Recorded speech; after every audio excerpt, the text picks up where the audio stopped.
This is always the worst part of filming, is figuring out what the angle's gonna be. And trying to get ugly things out of the shot. Like the Roomba and the outlet and the window. It's just not gonna happen today, you guys. It looked really good the first time because it was dark outside, but I'm doing this when I can and it's light outside so you can see the light coming in through the window. You can't see the lights as much on the tree, but you know what? It's okay. I kind of blend in with the tree. That's right, and I forgot my notes, so I gotta go get those. Hey everyone, and welcome back to my channel.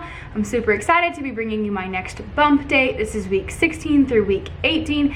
As always, thank you so much for watching. Subscribe if you're new, give this video a big thumbs up if you'd like to see more of these. And also, as always, you may hear a dog in the background. There's not much I can do about it. This is their house too. So let's get right into it. As you can tell, one of the symptoms is I am very out of breath all the time, which I didn't think happened until like later on in the pregnancy when, you know, you're like huge and I'm already out of breath. I guess things are already like shifting upwards, and anyway, so that's been a slight symptom. It's not terrible yet, but like going up the stairs, I have to be like before I can really say anything. So, okay, so week 16 through 18, I am having a hard time. This is the complete opposite of the last update. I'm having a hard time getting in my water or any fluids. I'm just not as thirsty. Whereas the last 2 weeks, I was thirsty all the time. I couldn't get enough water. Now I'm finding myself like barely able to get to 64 ounces of water a day, which is so unlike me. So I've been trying to like bribe myself by saying, okay, get all your water in and then you can have like some juice or like a Coke Zero or something, depending on that day and if I've had coffee that day, because maybe I don't need to have the caffeine. But anyway, it's been really, really difficult to get in all of my water every single day. So this next thing is kind of an update from the last update. In the last update, I was having terrible heartburn.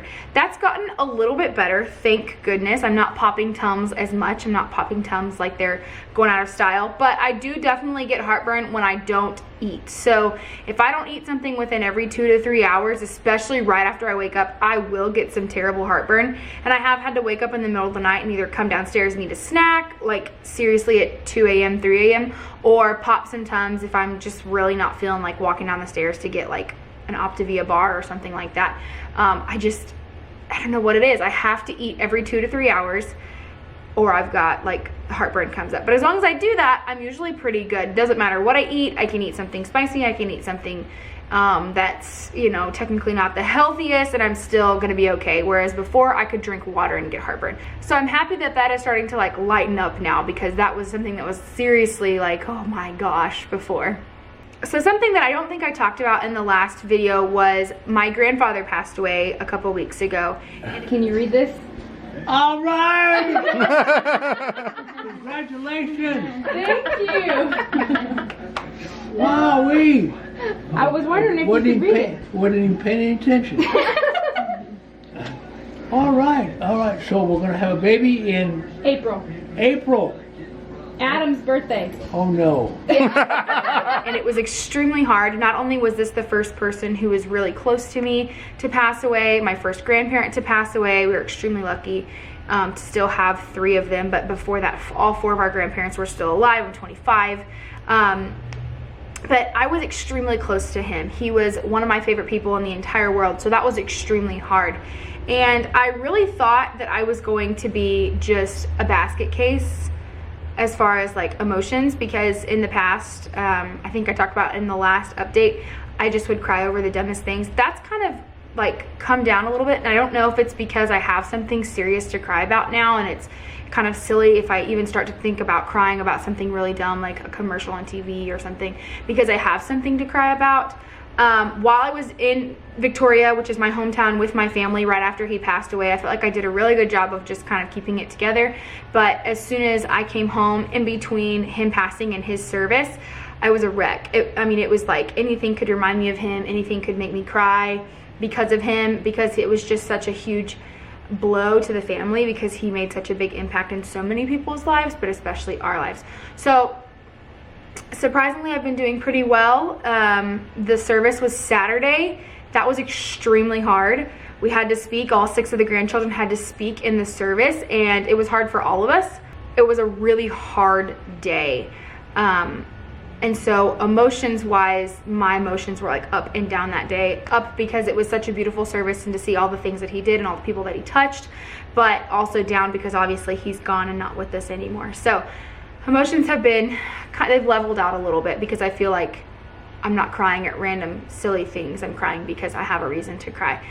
One thing that did happen this past week, it was on week 18 because now I'm 19 weeks. I started to get some backaches and they were like small, you know, just a little bit. I thought maybe it was because I wasn't drinking enough water. Now I'm starting to realize that, holy crap, no, that's because my uterus is like a balloon. Somebody explained this to me, that here's our back and here's our uterus. It's like a balloon. And so the knot of the balloon, as our uterus grows, pulls our back so that it has this like sway kind of thing, which can cause your back to really hurt. And that has definitely been the case this week. I have a belly band coming in the mail today. I cannot wait to get it and put it on, because there have seriously been times where I've been like, this is terrible and it's only gonna get worse. I'm a wimp. I will be the first person to say I'm a huge wimp, and it's probably gonna show when I'm in labor, but I've been trying really hard to not take any medications for like, you know, pain. And so this has been kind of difficult, especially growing up in a family where if you had like a headache or a backache or something hurt, the first thing my parents would say is, did you take something? And so because I'm trying not to take things, this has been definitely an eye-opener for me. I'm having crazy dreams. 2 days ago, I had a dream that Pennywise the Clown was chasing me with a knife around a high school. And Pennywise the Clown, I'm terrified of clowns, I will tell you this, but Pennywise the Clown does not scare me. Like the It movies don't scare me. It's not something that really is like terrifying for me at all, although I can't stand clowns. That one in particular doesn't scare me, but this dream was terrifying, to the fact that I was like sweating in the dream and crying in the dream. When I woke up, I felt like I had gone through this roller coaster of emotions, and I had dreamt this dream pretty much the entire night, because we went to bed like at 11. I woke up at 5, like not drenched in sweat, but I was actually sweating and like terrified, to the point where I was like, it is too dark in this room. I cannot sleep in this room. I have to move to the loft and turn the TV on, because I just can't close my eyes or I see this dream happening again.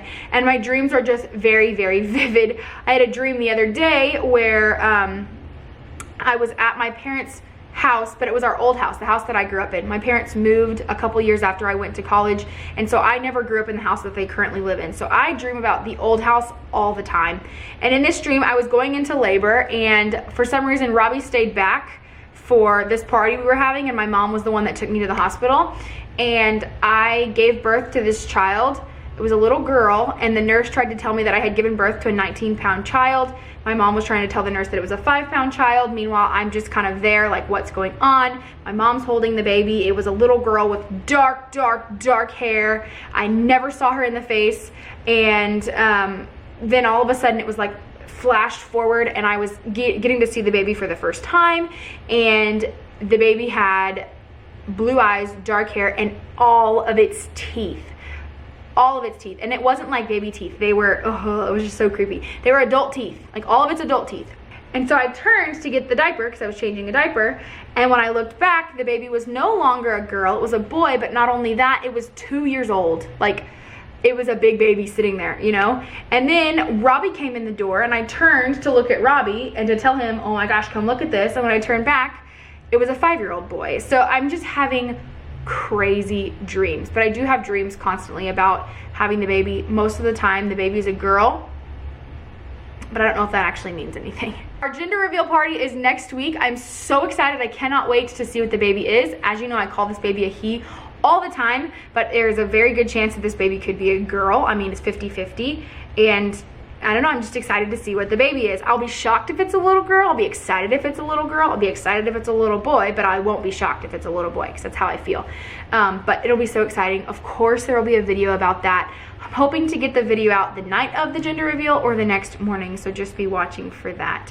The last thing that I wanted to talk about symptom-wise is kind of a fun one. This baby kicks all the time.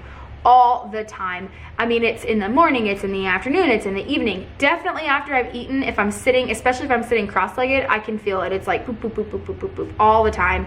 I'll wake up in the middle of the night, and if I move to the loft when I lay down, he's awake and he'll be kicking. He's kicking. Last night it was a little bit it was kind of scary because I was sitting at my computer. I was on a team training for my Optavia business, and I leaned forward wrong, or I did something wrong, and I felt like this searing pain at my belly button, which I can only equate to being like round ligament pains because it slowly went away. It wasn't like it was something that kept going, but it like had to work itself out. But ever since then, and I don't know if it was because of this or if this is just me being paranoid, probably me being paranoid, he hasn't been kicking as much. Like I couldn't get him to kick a lot last night. This morning when I woke up at 5 and moved to the loft, he wasn't kicking. But when I had my coffee this morning, he was definitely kicking. He was also just kicking me a second ago when I was sitting at my desk, so he's definitely still there. I just think he may be taking it easy today. But I definitely have been like poking around and being like, come on, kick me, let me know you're there. And he definitely is. He's kicked me a couple times during this video already, so he's definitely doing okay. But it's just kind of weird how some days he's crazy and then some days he's like laid back. So I wanted to go ahead and tell you what I'm craving. It's not a lot that's changed. I'm always craving salt. I no longer really want pickles though. It's not that I don't want them, I just don't crave them. I'll eat them, but it's not something that I'm like, I have to have this now, like in past weeks. These 2 weeks, or in the past couple weeks, I'm in my 19th week now. I'm actually almost in my 20th week. Spicy. I want spicy. So spicy wings, spicy salad, spicy chicken. I just want spicy. I love spicy.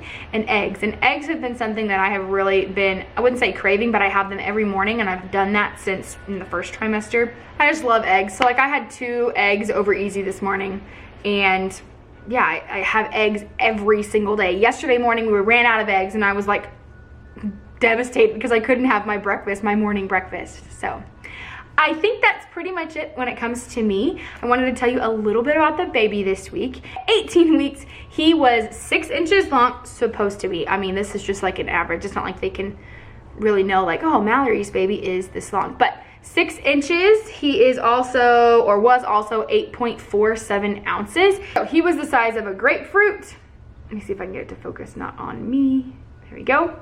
He was also the size of an Atlantic puffin. Lastly, he was the size of an ice cream cone.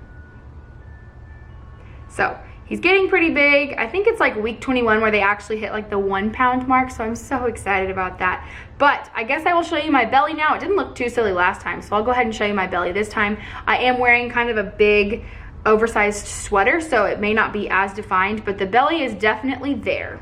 So thank you guys so much for watching today. I'm so glad you jumped on. Like I said, please subscribe if you're new. I do all kinds of videos as far as pregnancy, health related, vlogs, what I eat today. I do all kinds of stuff, and we would love to have you join the family. Please give this video a big thumbs up. And until next time, I want to thank you guys so much for watching. I love you all, and God bless ya.